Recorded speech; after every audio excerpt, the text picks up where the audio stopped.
इसलिए अब रुख करेंगे हम दूसरी खबर का। कृषि कानून की हम बात करेंगे, क्योंकि कृषि कानूनों के विरोध में दिल्ली की सीमाओं पर चल रहे आंदोलन को 9 महीने पूरे हो चुके हैं और आंदोलन न केवल अभी भी जारी है, बल्कि इस आंदोलन को आगे बढ़ाने की तैयारियां भी की जा रही हैं। आपको बता दें कि आंदोलन के 9 महीने पूरा होने पर संयुक्त किसान मोर्चा की तरफ से सिंगू बॉर्डर पर 2 दिवसीय सम्मेलन का आयोजन किया गया, जिसमें राकेश टिकैत, योगेंद्र यादव समेत देश भर से लगभग सभी आंदोलनकारी नेता शामिल हुए। गौरतलब है कि सम्मेलन में आंदोलनकारी नेताओं ने कहा है कि इस 2 दिवसीय कन्वेंशन के बाद आंदोलन को लेकर कई बड़े फैसले लिए जाएंगे।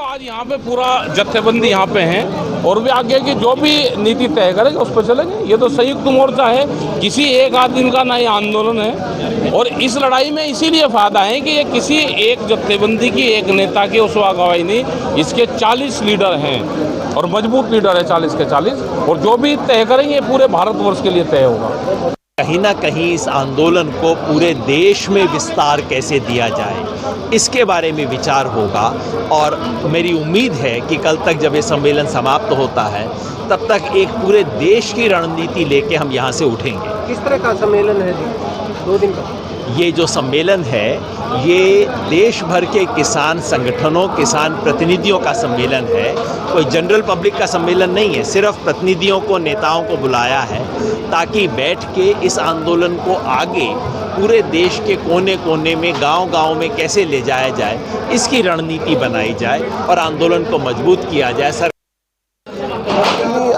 आज की 2 दिन की जो कन्वेंशन है, इस कन्वेंशन में मुख्य रूप में यही तय किया जाएगा कि हमारे आंदोलन को देशव्यापी, विशाल और तीव्र करने की जो भी रणनीति सामने आएगी डिस्कशन से, जिसमें देश के किसान संगठनों और दूसरे संगठनों को एक मंच पर लाना, संयुक्त किसान मोर्चे का पूरे देशव्यापी गठन करना, देश में रह कर भारत बंद के सद्दे आह्वान करना और साथ ही साथ यूपी मिशन के तहत यूपी में आंदोलन को कामयाब करना। तो आपने देखा कि किस तरीके से किसानों ने अब अपनी रणनीति को और धार देना शुरू कर दिया है। किसानों का कहना है कि आगे आने वाले दिनों में किस तरीके से इस आंदोलन को और ज़्यादा तेज किया जाए, इसको और ज़्यादा धार दी जाए, इसी कोशिश में ये मीटिंग आज बुलाई गई।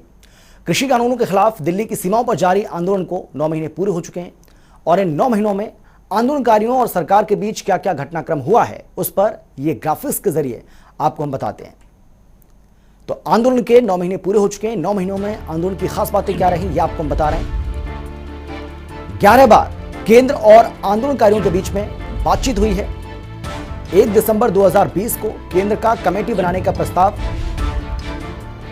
12 जनवरी 2021 को सुप्रीम कोर्ट ने कृषि कानूनों को लेकर अपनी बात रखी। गणतंत्र दिवस के दिन लाल किले पर जो अराजकता का माहौल हुआ, जो देखने को मिला, उसको लेकर भी बहुत सारे सवाल खड़े किए गए।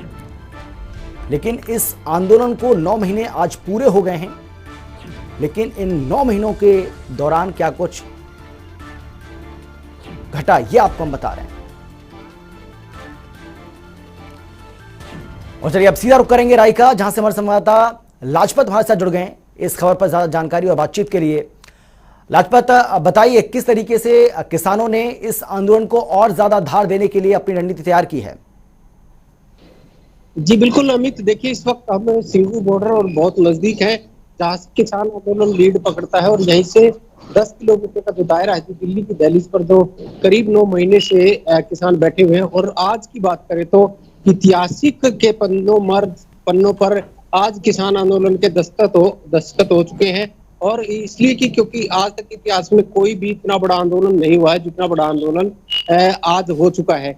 जो 3 कृषि कानूनों को रद्द करवाने के लिए दिल्ली की दहलीज पर जो जत्थाबंदी है, जो 40 लोगों का एक ग्रुप है जो लगातार दिल्ली की दहलीज पर बैठे हुए हैं और हर तरह की रणनीति बना रहे हैं और मजबूत करने के लिए, क्योंकि आज पूरे 9 महीने हो चुके हैं और अगली रणनीति को मजबूत करने के लिए गुप्त बैठ के रखी जाती है।